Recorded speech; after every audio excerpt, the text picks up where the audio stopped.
Today on This Week Health. There's so much discussion and buzz around innovation and how are we going to be an innovative institution and leapfrog our competition.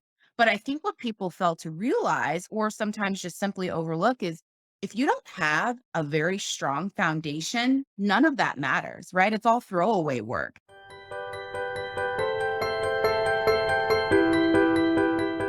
Welcome to This Week Health community. This is Town Hall, a show hosted by leaders on the front lines with interviews with people making things happen in healthcare with technology.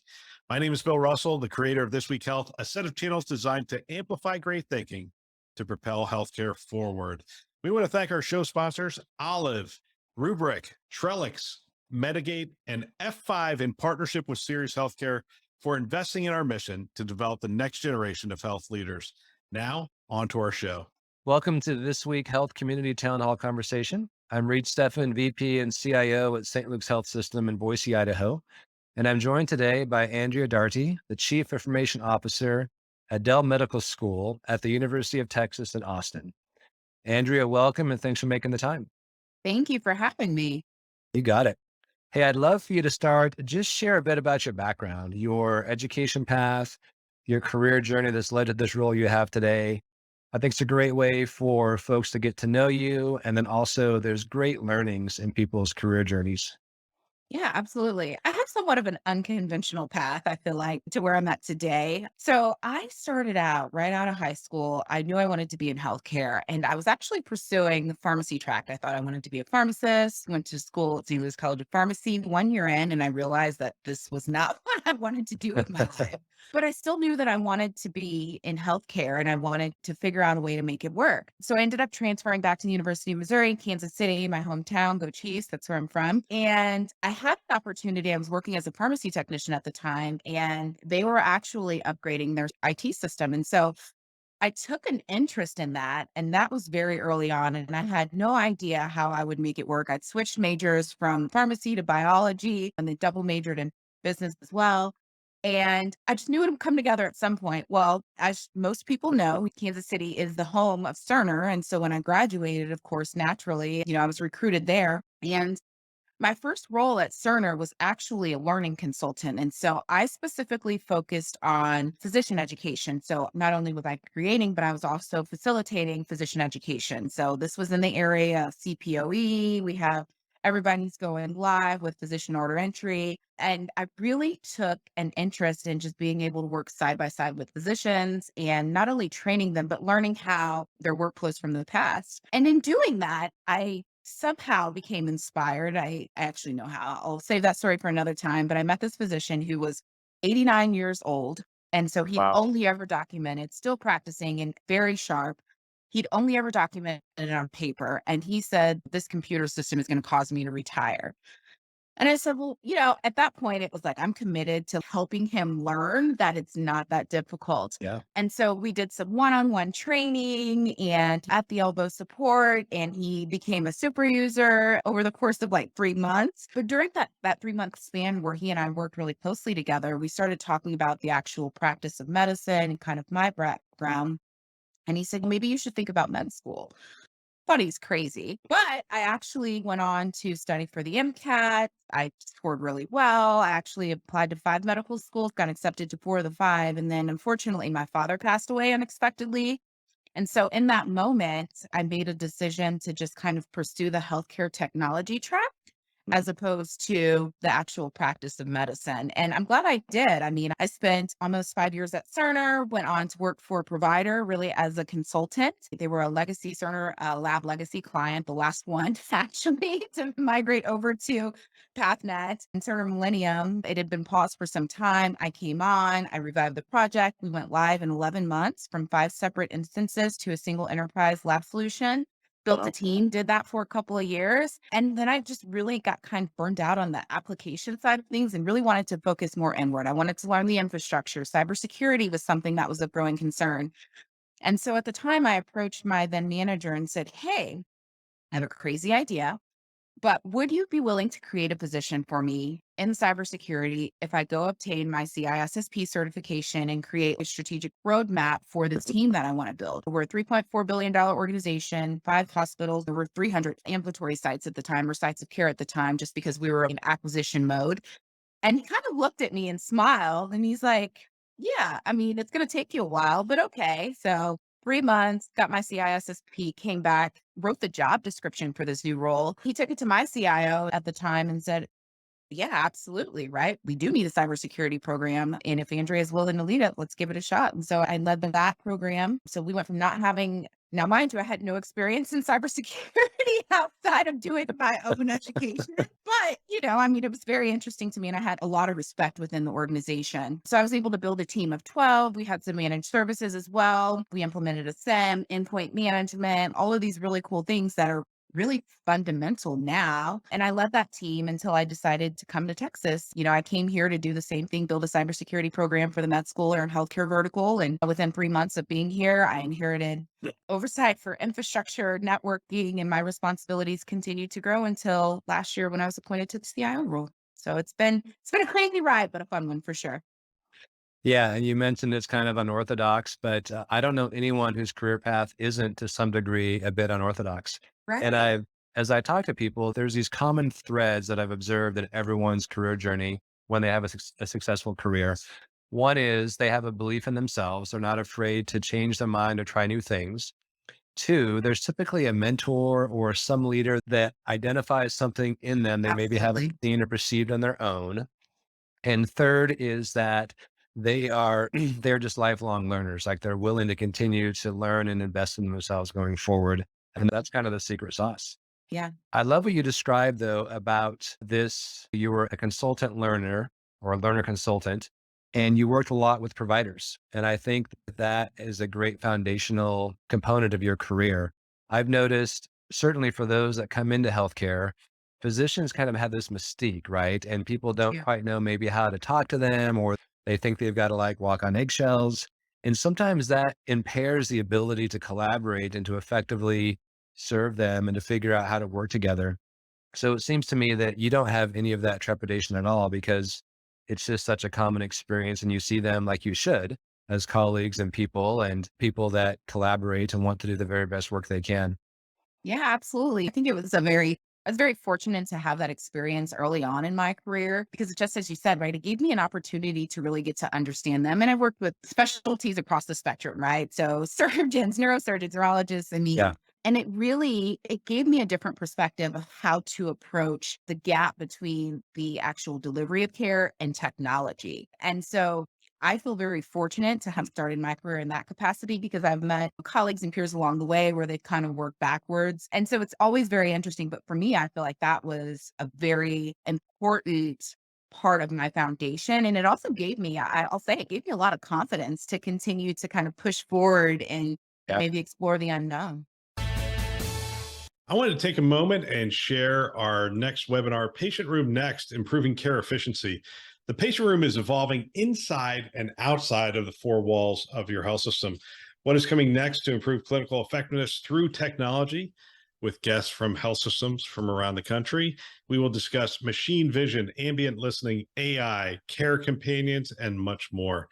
Before the webinar, check out the briefing campaigns being released on our channel now as we speak. Conversations with leaders from Monument Health, Intermountain Healthcare, and they're just going to build the excitement for this webinar conversation we're having on September 29th. You can find these episodes and register for the webinar at our website, thisweekhealth.com. Just look at the top right-hand corner. We have upcoming webinars right there in the top right. So love to have you join us. Please check it out. Now back to our show. Yeah, I think that's great. Okay, you brought up the Chiefs, and today is the kickoff of the NFL season. Yeah. And so if you'll just humor me, a football analogy of blocking and tackling. And so I Yeah. think about that from an IT lens, and I don't care like how gifted the CIO is, like how visionary, how maybe steep they are in early startup investing and these kind of cutting edge things they want to do. If there's not basic blocking and tackling in place, it just doesn't matter. Just like on an NFL team, if Patrick Mahomes doesn't have an offensive line, I don't care how gifted he is, it's going to be a problem. So let's Absolutely. just talk for a minute, kind of share in your role at Dell, some of the things that you've had to focus on from a blocking and tackling perspective that maybe don't get the coverage or the attention they deserve, but are just foundational to any world-class IT shop. Yeah, absolutely. We call this the not sexy work, right? Yeah. I think there's been so much, especially lately, and I think the pandemic really shined a lot of light on this, but there's so much discussion and buzz around innovation and how are we going to be an innovative institution and leapfrog our competition. But I think what people fail to realize, or sometimes just simply overlook, is if you don't have a very strong foundation, none of that matters, right? It's all throwaway work.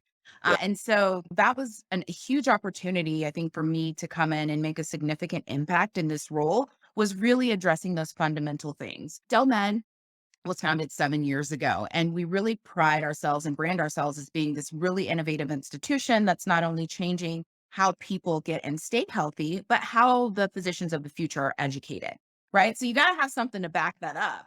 And while we've done an excellent job of being kind of innovative and on the forefront, right, I think there has been a lot of opportunity for us to continue to optimize our foundation. And project management has been one of the things that I kind of dived head first in. And it was really something that we recognized we needed to do, but nobody wanted to take ownership of. And in Mhm. two parts, to be fair, right? We stood up our PMO in 2019, in the fall of 2019. And then by March of 2020, right, the whole world shuts down. Yeah. So we had to shift gears and support our clinicians and the citizens of Central Austin, or excuse me, Central Texas, in response to the pandemic.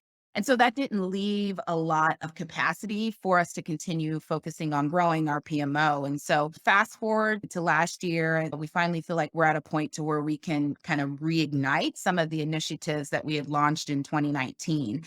And for us at my organization, we were experiencing some turnover. And so I saw that as an opportunity to kind of come in, right, with some momentum. There's some change in leadership, and it's an opportunity for me to come in and say, okay, here's a quick win. So I started with IT governance, right? It's bringing everybody to the table and kind of airing everything out, right? Here's the organizational demand.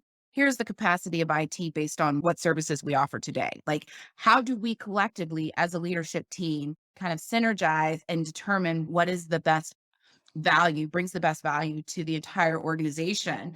And I was met with some opposition initially. I think people were like, why are we talking about this? It's obvious. Well, what's important to one pillar may not be important to the other pillar. And so Yeah. it was very important for me to get all of these really brilliant minds at the same table and just have some open dialogue. And, it's been great, right? We've had some bumps in the road, but we've made tremendous leaps and bounds in terms of maturing our PMO or optimizing it, if you will. It's truly been a transformation over this last year. I have a leadership team who previously they were just kind of living in this siloed realm in which they didn't necessarily interact with other leaders throughout the organization if they didn't need to. But now there's this mindset of, well, I need to bring this individual to the table, or I need to bring this individual to the table so we can collectively make a decision as opposed to kind of making it unilaterally. So there's some culture change that happened in there as well, but it's been really amazing to be a part of that and lead that effort at our organization. And I think the other part of it too is just the value that we're giving back to our customers, right? So now it's not this abyss that their IT requests come into this abyss and we don't know when and what's going to happen to them. But now there's structure in place, there's reporting in place, there's meeting. People understand that there has to be some onus on them, right? They have to take ownership of what they're asking for, but then also work partner with IT to achieve what it is that they're asking for. So it's been great. So that project management, I think the other aspect of it too is some of our rationalization, application rationalization, right? Yeah. If you've ever, anybody that's ever been in a startup, I think there's a lot of excitement in the beginning and it's like, let's buy this, let's buy this. And sometimes the strategy doesn't overlap, right? And so we end up with a lot of very siloed or independent applications or technology, and it doesn't really lend to the future strategy of the organization. So again, really using those relationships that I've built, it's coming together, bringing them all together and say, hey, okay, what are we doing with this? Does it make sense for us to keep paying X dollars for this solution? And what's our ROI? Have we got anything back on that? Any return on our investment? And it's really eye-opening, especially to those leaders who maybe don't necessarily think of things in kind of that business acumen. And it sheds light. And so then they start thinking about it and asking questions that maybe they wouldn't have otherwise. So yeah, I mean, it's not glamorous. Sometimes you make enemies, but more often than not, you build some really strong relationships and you create opportunity for people to get involved in ways that they hadn't previously. Yeah, I think that's so well said, and it builds credibility. As you were talking, it struck me like we need a campaign to make being brilliant at the basics cool again, to let that be what's like a headline on Becker's, right? Instead Yeah, of love that. Brilliant at the innovative, brand new. basics. Yeah, Yeah. because it's a rising tide that benefits everybody. I also think what I've observed in our team is it's really healthy for your IT department because you have those folks who the majority of their job are these basic blocking and tackling functions. And if they always feel like it's kind of on the back corner and dismissed and not as valuable or as important as this new shiny object, that can be kind of demoralizing. So as we've tried to shine a light on this work that just because it's been around for a while and it's well understood, doesn't mean that it's any less important or valuable than this other work we're doing that might be newer and not quite as understood. So I think Yeah. you articulated that really, really well. Last question.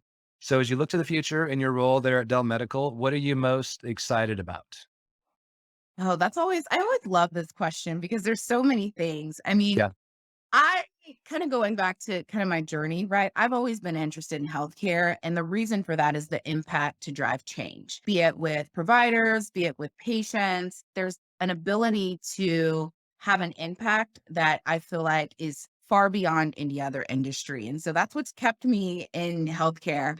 And so, with that said, I mean, I think as we look towards the future and some of the technologies that are coming available, I'm really excited about kind of continuing to focus on that patient experience, right? Yep. How do we make receiving care as seamless as possible for our patients, right? I had a pretty significant health event earlier this year, and I'm the one. Now, granted, I'm thankful that I have my experience. And so I know how to coordinate things, but it was Yeah. when you're trying to recover from something significant, the last thing that you want to do is try and coordinate care, right? So I'm between two different health systems, and of course, the integration's not there. So they're not able to send images and records. So I'm requesting images from an inpatient stay here to be sent to an outpatient provider here. As a patient, all I want to do is recover. I want my clinicians to be able to coordinate my care, and I just want to be on the receiving end of it. Do I want to have some say so input in it? Absolutely.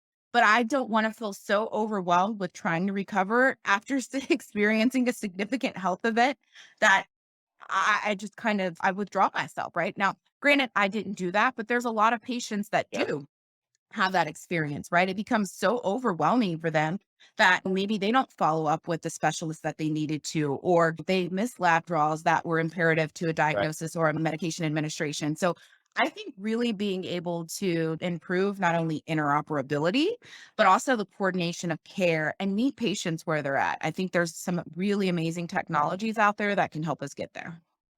Yeah, agree completely. That's kind of as I look to the future, that's the area that just really kind of rises to the top is how do we just distill the effort out of the whole experience, whether it's the patient, a family member, the care team, there's too much effort required at too many stops along the way that make it harder for everybody.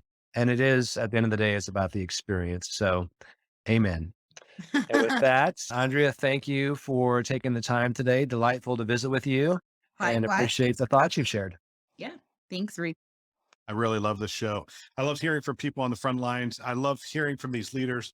And we want to thank our hosts who continue to support the community by developing this great content. We also want to thank our show sponsors, Olive, Rubric, Trellix, Medigate, and F5 in partnership with Sirius Healthcare for investing in our mission to develop the next generation of health leaders. If you want to support the show, let someone know about our shows. They all start with This Week Health, and you can find them wherever you listen to podcasts. There's Keynote, Town Hall, and Newsroom. Check them out today. And thanks for listening. That's all for now.